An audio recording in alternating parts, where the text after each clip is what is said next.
Всем привет! Сегодня на обзоре беспроводные наушники AirPods Pro. Вернее, не сами наушники, а их третья правдоподобная копия. И чтобы не быть тем, без кого жизнь плоха, оставайтесь на канале, чтобы отличить их от оригиналов. Самое простое — начать с беглого осмотра. Проверьте теснение и логотипы. Весь рельеф должен хорошо прощупываться руками, а логотипы иметь качественную краску. Как видите, у этой копии все в порядке, по этому пункту очень трудно отличить ее от оригинальной. К сожалению, я уже снял упаковочную пленку, она бы вам и подсказала об оригинальности наушников. Здесь она была простая, тоненькая, одноцветная пленка. В оригиналах же идет матовый пластик с ярлычком-указателем для открывания. Также можно немножко разобраться с информацией на коробке, а именно с надписями, которые можно сказать о стране назначения этих наушников, и серийный номер. Кстати, это может быть первым пунктом отличия между оригиналом и копией. Так, на оригинальной коробке AirPods Pro идет две наклейки или принт на самой коробке. У копии можно встретить от 1 до 4 штук криво наклеенных наклеек. В этом номере должно быть сокращенное название страны назначения, поэтому вы должны изначально знать, из какой страны были ввезены эти наушники, или покупать их в той стране, для которой они предназначались. Проверка серийного номера никаких хороших результатов не дала. Вернее, она дала хорошие результаты. Наушники определялись на официальном сайте поддержки Apple, при этом дата покупки соответствовала действительности. Единственное, вышел срок техподдержки и право на обслуживание и ремонт. Это лишь говорит о том, что китайцы копируют серийный номер с оригинальных наушников, и это вам никоим образом не поможет в определении наушников.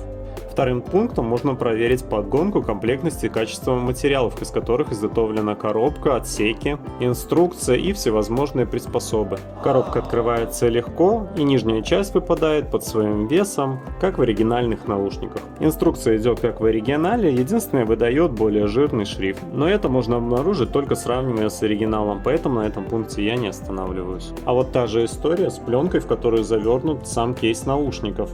У оригиналов идет этот пластик с ярлычком-указателем. В копиях же однотонная матовая пленка. Отсеки также выполнены из глянцевого пластика вместо прессованного матового картона, как у оригиналов. Кабель же зарядки очень схож с оригиналом. Имеет стандартный Apple-овский разъем, а на втором конце Type-C для блока зарядки.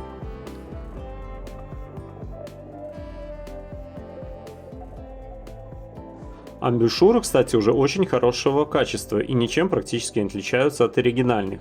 Единственное, их до сих пор еще не крепят, а просто устанавливают в пазы, в то время как на оригинальных все амбушюры крепятся на фиксаторы.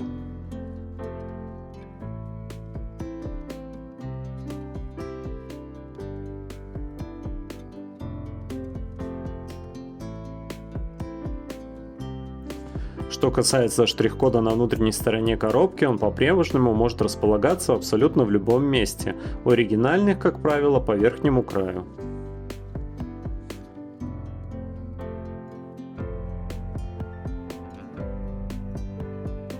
Сам кейс и наушники выполнены достаточно качественно, и нет уже той хлипкости и разности зазоров между крышкой и корпусом, по которым можно было раньше отличить подделку от оригинала. Кстати, вынимаются они теперь не вверх, как у AirPods старых, а движением на себя.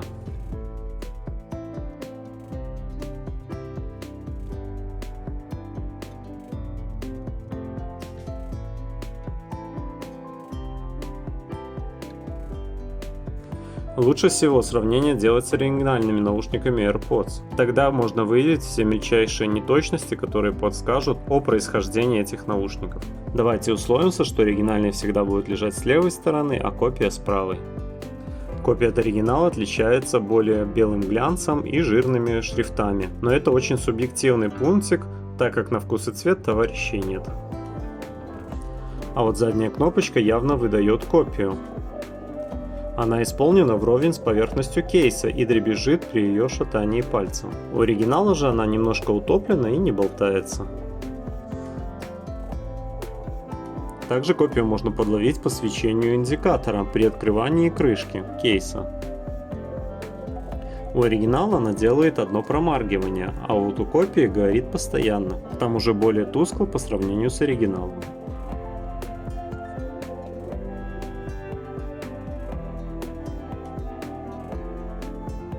Загорание светового индикатора по порядку вынимания наушника в принципе совпадает. и может отличаться из-за степени заряженности кейса и самих наушников, поэтому это не может выступать гарантией достоверности наушников. А вот продолжительность свечения индикатора при вкладывании наушников разная. У оригиналов она составляет примерно от 2 до 4 секунд, а у копий индикатор промаргивает довольно быстро, порядка 1 секунды. Но это может быть тоже быть связано с степенью заряженности кейса и наушников, поэтому этот пункт лучше не использовать для установления достоверности наушников.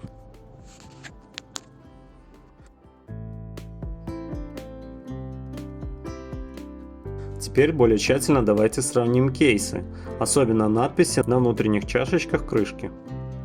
Надписи, конечно, разные, но они полностью соответствуют серии этих наушников, которые, кстати, также указаны на официальном сайте. Единственное, у региональных наушников печать производится абсолютно по любой кривой поверхности. Китайцы же предпочитают использовать ровные площадки, чтобы наносить всевозможные принты и надписи. А вот контакты для зарядки наушников абсолютно идентичны, и нет уже тех площадок, которые выдали бы подделку.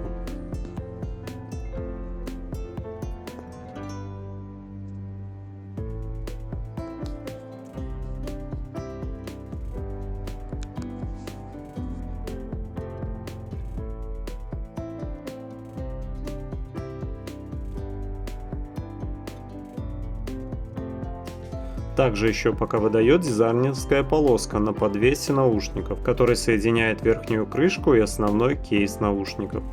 На копии же не позаботились об этом пока элементе. Угол открывания верхней крышки кейса по-прежнему разный между оригиналом и копией. У оригинала он составляет порядка 120 градусов, а у копии немножко превышает 90. Но это можно определить только при наличии оригинального кейса.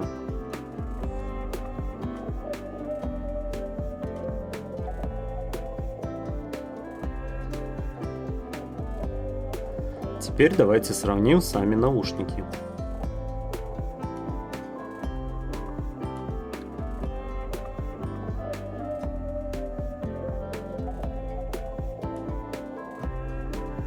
Более-менее их отличить пока можно только по амбушюрам. На оригинальных есть специальное отверстие для поддевания амбушюры для ее снятия. А на самом корпусе наушника есть специальные защелки для ее фиксации. Сидят они, кстати, очень плотно.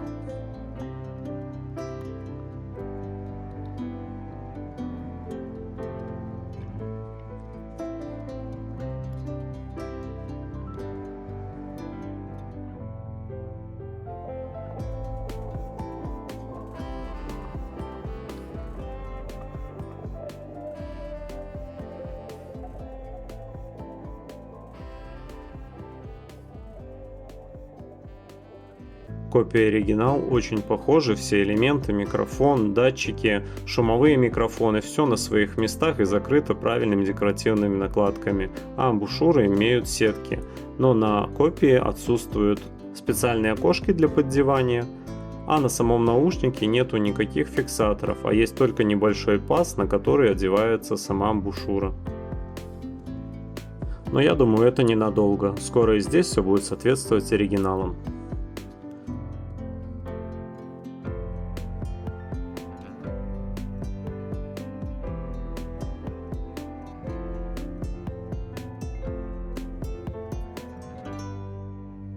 Беспроводная зарядка оказалась рабочей как на оригинале, так и на копии.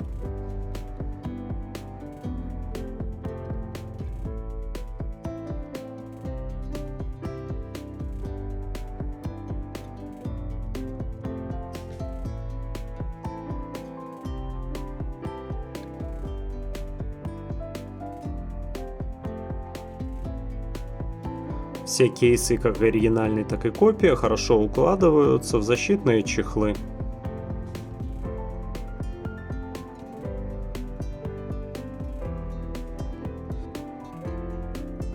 И находясь в нем, их уже трудно различить, где оригинал, а где копия.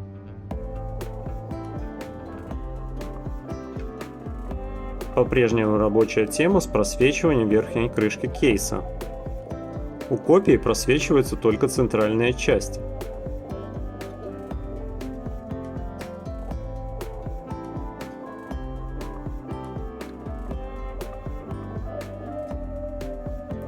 У оригинального же кейса наблюдается множество мелких элементов верхней крышки.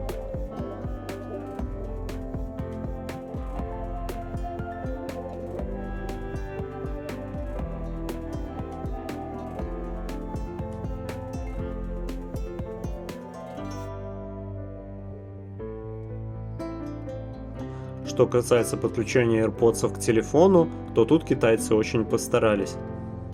Анимация при подключении как у оригинальных. Обнаружение по открыванию верхней крышки, а подключение после нажатия задней кнопки. Когда-то у копии был баг. При многократном открывании и закрывании крышки на айфоне можно было увидеть разный заряд наушников и кейса. Сейчас все в порядке. После многократного закрывания и открывания процент показывает один и тот же. С помощью телефона также можно проверить серийный номер кейса и каждого из наушников в отдельности. В этом вам поможет официальный сайт поддержки Apple, где написано, какие серийные номера наушников и кейса должны быть у той или иной модели. Но здесь все тоже четко. Проверка всех номеров моделей, как правого, левого и самого кейса, показали полную идентичность, как на сайте производителя. Единственное, что еще может выдать эти наушники, это функционал. Вернее, наличие не самой функции как таковой, а качество ее исполнения. К слову, все функции на этих копиях работали полностью. Режимы прозрачности и шумоподавления включались на ура. Единственное, никак не изменялось качество звука. Но это можно обнаружить, если их проверять в шумном месте. Наушники эти хоть и сенсорные, но на оригиналах для переключения треков или остановки воспроизведения необходимо не только коснуться, но и немного прижать палец к сенсору, что очень удобно, избавляет нас от случайных срабатываний. Никакое легкое прижимание, поглаживание не приводит к срабатыванию наушников.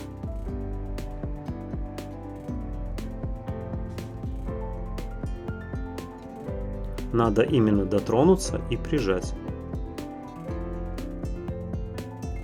Копия же более чувствительная, срабатывает на любое прикосновение, что, конечно, сопровождается множеством ложных срабатываний.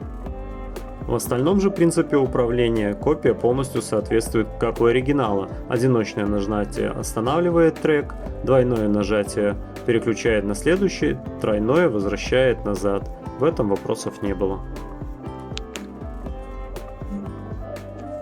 Потестировав копию с оригиналами на качество звучания и записи, можно сделать вывод, что качество звука у копии достаточно неплохое, а бас просто великолепный.